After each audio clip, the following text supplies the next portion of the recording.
kójíire lópó lé tó bá wà rẹ̀sà kójíire lópó lé mú ní táyọ̀mídé bá ti jí dìde abúṣebúṣe ni happy birthday to you o.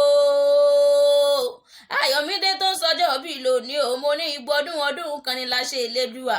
Mo ní kó gbó bí olúgbógbó tìrìgbó kó gbó bí olúgbógbó tìrìgbó kó gbó kó tọ́ láṣẹ Elédùmarè ọba.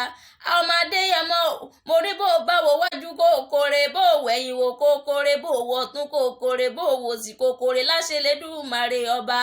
Mo ní tí ń dùn ọ́nù ọlọ́run ọba kúkú níjó tán láṣẹ Elédùmarè ọba àrídùnnú nìyàn o ọlọ́run wà ní sọ̀dà àríbànújẹ́ láṣẹ Elédùmarè ọba.